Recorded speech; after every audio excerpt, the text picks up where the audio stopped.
Praise the lord. ఈరోజు దేవుని వాగ్దానము, నోటి ఫలము చేత మనుష్యుడు మేలును అనుభవించును, విశ్వాసఘాతకులు బలాత్కారము చేత నశించుదురు. సామెతల గ్రంథము 13వ అధ్యాయము 2వ వచనము. సహోదరి సహోదరులారా, ఈ వాక్యం మనం పలికే మాటలు మన జీవితాన్ని ఎలా నిర్దేశిస్తాయో, అలాగే మన అంతరంగంలో ఉండే నమ్మకత్వం లేదా మోసం మన భవిష్యత్తును ఎలా మారుస్తాయో వివరిస్తుంది. ఈ వాక్యాన్ని లోతుగా అర్థం చేసుకోవడానికి దీన్ని 2 ప్రధాన భాగాలుగా చూడవచ్చు. మొదటిగా, నోటి ఫలము చేత మనుష్యుడు మేలును అనుభవించును అని ఉంది. మన నోటి నుండి వచ్చే మాటలు ఒక విత్తనం లాంటివి. ఒక మనిషి దయగల, సత్యమైన, ఆదరణకరమైన మాటలు మాట్లాడినప్పుడు ఆ మాటలే అతనికి ఒక మంచి ఫలముగా మారి జీవితంలో మేలును అనుభవించేలా చేస్తాయి. మంచి మాటలు మాట్లాడే వ్యక్తి సమాజంలో గౌరవాన్ని, దేవుని దృష్టిలో దయను పొందుతాడు. అతని జీవితం తృప్తితో, శాంతితో నిండి ఉంటుంది. ఉదాహరణకు, మత్తయి సువార్త 15వ అధ్యాయంలో తన కుమార్తెను దయ్యం పీడిస్తుందని ఒక కనాను స్త్రీ యేసుక్రీస్తు దగ్గరకు వచ్చి వేడుకుంది. మొదట యేసు ఆమెకు నేరుగా జవాబు ఇవ్వలేదు. ఆ తర్వాత ఆయన పిల్లల రొట్టె తీసి కుక్క పిల్లలకు వేయడం మంచిది కాదు అన్నప్పుడు ఆమె కోపపడలేదు లేదా నిరాశ చెందలేదు. ఎంతో వినయంతో, జ్ఞానంతో కూడిన మాటలతో, నిజమే ప్రభువా, అయితే కుక్కలు కూడా తమ యజమానుల బలల నుండి పడే ముక్కలను తింటాయి కదా అని సమాధానమిచ్చింది. ఆమె నోటి నుండి వచ్చిన ఆ నమ్మకమైన, వినయపూర్వకమైన మాటలకు యేసు ఆశ్చర్యపోయాడు. అమ్మా, నీ విశ్వాసము గొప్పది, నీవు కోరినట్టే నీకు అవునుగాక అని సెలవిచ్చాడు. ఆ గడియలోనే ఆమె కుమార్తె స్వస్థత పొందింది. ఆమె మాట ఆమె ఇంటికి ఒక పెద్ద మేలును తీసుకొచ్చింది. అలాగే శూనేము ఊరిలో ఒక భక్తురాలైన స్త్రీ ఉండేది. దైవజనుడైన ఎలీషా ఆ దారిన వెళ్తున్నప్పుడు ఆమె అతనిని గుర్తించింది. ఆమె తన భర్తతో, మన దగ్గరకు తరచుగా వస్తున్న ఈయన దైవజనుడని నేను ఎరుగుదును. ఆయన కోసం మనం ఒక చిన్న గదిని కట్టించి అక్కడ మంచము, బల్ల, పీఠము, దీపస్తంభము ఉంచుదాం అని ఎంతో ఆదరణకరమైన, గౌరవప్రదమైన మాటలు పలికింది. ఆ దైవజనుడికి విశ్రాంతిని ఇవ్వడానికి ఏర్పాట్లు చేసింది. ఆమె నోటి దయగల మాటలు, ఆమె చేసిన ఉపచారం ఎలీషాను ఎంతో సంతోషపరిచాయి. అప్పటి వరకు ఆమెకు పిల్లలు లేరు. భర్త ముసలివాడు. కాని ఎలీషా ఆమెను పిలిచి, వచ్చే ఏడాది ఆ సమయానికి నీవు కుమారుడిని ఎత్తుకుంటావు అని ప్రవచించాడు. దేవుడు ఆమె నోటి ఫలాన్ని బట్టి ఆమె గర్భాన్ని తెరచి గొప్ప ఆనందాన్ని ఇచ్చాడు. ప్రియులారా, సృష్టించబడిన సమస్త జీవులలో కేవలం మనుష్యునికి మాత్రమే దేవుడు ఇచ్చిన అత్యంత అమూల్యమైన వరం మాట. పైన మనం చూసిన కనాను స్త్రీ మరియు శూనేమీయురాలి జీవితాలు మనకు ఒక గొప్ప సత్యాన్ని గుర్తు చేస్తున్నాయి. మనం మాట్లాడే మాటలు కేవలం గాలిలో కలిసిపోయే శబ్దాలు కావు. అవి మన భవిష్యత్తును నిర్దేశించే శక్తివంతమైన విత్తనాలు. పరిస్థితులు అనుకూలంగా లేనప్పుడు కూడా కనాను స్త్రీ మాట్లాడిన వినయపూర్వకమైన మాటలు ఆమె బిడ్డకు స్వస్థతను తెచ్చాయి.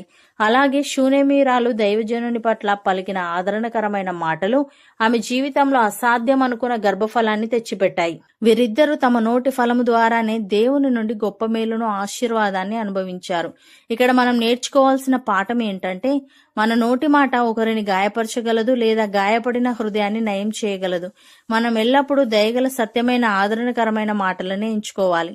సామెతల గ్రంథం చెప్తున్నట్లు, మంచి మాటలు మాట్లాడే వ్యక్తి జీవితం ఎల్లప్పుడూ సమాధానంతో, దైవకృపతో మరియు సమాజంలో గౌరవంతో నిండి ఉంటుంది. రెండవదిగా, విశ్వాసఘాతకులు బలాత్కారము చేత నశించుదురు అని ఉంది. విశ్వాసఘాతకులు అంటే నమ్మక ద్రోహం చేసేవారు.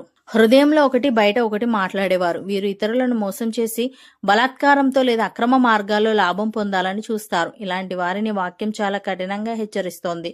వారు బలాత్కారము చేత నశించుదురు అని అంటే, వారు ఇతరులకు ఏ హాని తలబెట్టారో అదే హింస లేదా నష్టం వారి మీదికి తిరగబడి వారిని నాశనం చేస్తుంది. ఉదాహరణకు, బైబిల్లో విశ్వాసఘాతకుడు అనగానే అందరికీ గుర్తొచ్చే పేరు ఇస్కరియోతు యూదా.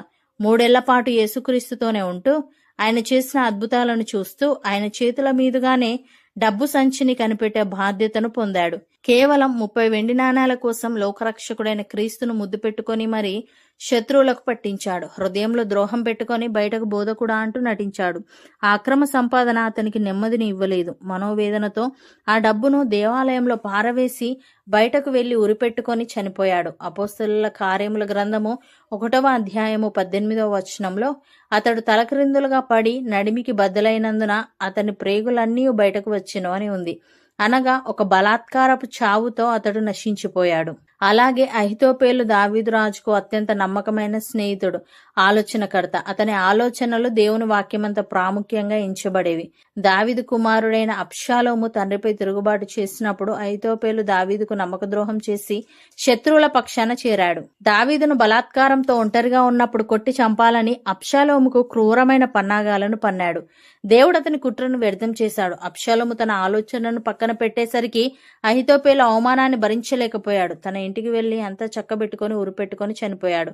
దావీదుకు తలపెట్టిన నాశనమే అతని మీదకి వచ్చింది. ప్రియులారా, బైబిల్ గ్రంథంలో నమ్మక ద్రోహానికి మరియు కపట బుద్ధికి పరాకాష్ఠగా నిలిచిన యూదా, అహితోపేలు జీవితాలు మనకు ఒక గంభీరమైన హెచ్చరికను ఇస్తున్నాయి. ఒకరిని నమ్మించి వెన్నుపోటు పొడవడం, హృదయంలో ద్వేషాన్ని దాచుకొని బయటకు ప్రేమగా నటించడం మరియు బలాత్కారంతో ఇతరులను నాశనం చేయాలనుకోవడం దేవుని దృష్టిలో ఎంతటి ఘోరమైన పాపమో వీరి అంతము మనకు నిరూపిస్తుంది. యూదా క్రీస్తును ముద్దు పెట్టుకుని ద్రోహం చేశాడు. అహితోపేలు ఆత్మీయ స్నేహితుడైన దావీదును చంపాలని ప్లాన్ చేశాడు. కానీ వారు ఇతరుల కోసం సిద్ధం చేసిన ఆ బలాత్కారపు నాశనమే చివరకు వారి మీదికి తిరగబడి ఇద్దరిని ఉరి అనే ఒకే రకమైన భయంకరమైన బలాత్కారపు చావుకు గురి చేసింది. వారు పొందిన అక్రమ లాభం కానీ వారికున్న లోకజ్ఞానం కానీ వారిని కాపాడలేకపోయాయి. ఇక్కడ మనం నేర్చుకోవాల్సిన పాఠం ఏంటంటే, కపటం ఎంతో కాలం దాగదు. మనం మనుషులను మోసం చేయవచ్చేమో గాని అంతరింద్రియములను పరిశీలించే దేవుని కనుల నుండి ఏదీ దాచలేము. హృదయంలో ఒకటి బయట ఒకటి ఉండే ప్రవర్తన చివరికి మనల్ని నష్టపరుస్తుంది. మనం ఇతరులకు ఏ హాని తలపెడతామో, ఏ బలాత్కారాన్ని ఉపయోగిస్తామో దేవుని న్యాయ తీర్పులో అదే హింస లేదా నష్టం తిరిగి మన మీదికే వస్తుంది. సహోదరి సహోదరులారా, ఈ వాక్యం మీ ఆత్మీయ మరియు వృత్తిపరమైన ప్రయాణానికి ఒక గొప్ప రక్షణ కవచం. లౌకిక ప్రపంచంలో వ్యాపార లేదా సాంకేతిక లావాదేవీలు నిర్వహించేటప్పుడు లోకం విశ్వాసఘాతకంతో త్వరగా ఎదగాలని చూపిస్తుంది. కానీ దేవుని వాగ్దానం గుర్తుంచుకోండి, యథార్థత మాత్రమే నిలుస్తుంది. మోసం నాశనానికి దారితీస్తుంది. మీ నమ్మకత్వమే మీ విజయానికి స్థిరమైన పునాది అని మర్చిపోకండి. దేవుడు మీ యథార్థతను చూసే మిమ్మల్ని హెచ్చిస్తాడు. దేవుడు మీ నోటిని మేలైన ఫలములతో నింపునుగాక. సమస్త మోసపూరిత మార్గాల నుండి మిమ్మల్ని తప్పించి తన నమ్మకత్వంలో మిమ్మల్ని భద్రపరచునుగాక. మీ చేతి పనులన్నింటిలో దేవుని ఆశీర్వాదపు పంట సమృద్ధిగా కలుగునుగాక. అవును అన్నవారు నాతో పాటు ప్రార్థనలో ఏకీభవించండి. పరిశుద్ధుడా, ప్రేమగల తండ్రి, నోటి ఫలము చేత మనుష్యుడు మేలును అనుభవించునని, విశ్వాసఘాతకులు బలాత్కారము చేత నశించుదురని, మా నోటి నుండి వచ్చే ప్రతి మాట ఒక విత్తనం లాంటిదని, మేము మాట్లాడే దయగల మాటలు మా జీవితాల్లో మేలును అనుభవించేలా చేస్తాయని నీవు సెలవిచ్చావు. తండ్రి, నీకు స్తుతులు. దేవా, మా నోటి మాట ఒకరిని గాయపరచగలదు లేదా గాయపడిన హృదయాన్ని నయం చేయగలదు. గనుక మేము ఎల్లప్పుడూ దయగల సత్యమైన ఆదరణకరమైన మాటలనే మాట్లాడే వారంగా ఉండుటకు సహాయము దయచేయమని. కపటం ఎంతో కాలం దాగదు గనుక మేము మనుషులను మోసం చేయవచ్చేమో గాని అంతరింద్రియములను పరిశీలించే నీ కన్నుల నుండి ఏది దాచలేము గనుక కేవలం 30 వెండి నాణాల కోసం నిన్ను ముద్దు పెట్టుకుని ద్రోహం చేసిన యూదా వంటి కపటబుద్ధి గాని, ఆత్మీయ స్నేహితుడైన దావీదును చంపాలని కుట్ర పన్నిన అహితోపేలు వంటి విశ్వాసఘాతక మనస్తత్వము గాని మా దరి చేరకుండా ఉండుటకు కృపచూపమని, ఈ వాగ్దానాన్ని విశ్వసిస్తూ ప్రార్థనలో ఏకీభవిస్తున్న ప్రతి ఒక్కరి నోటిని నీవు మేలైన ఫలములతో నింపి సమస్త మోసపూరిత త్రోవల నుండి వారిని తప్పించి వారి యథార్థతను బట్టి వారిని ఉన్నత శిఖరాలపై నిలవబెట్టమని యేసుక్రీస్తు నామమున ప్రార్థిస్తున్నాము తండ్రి. ఆమెన్.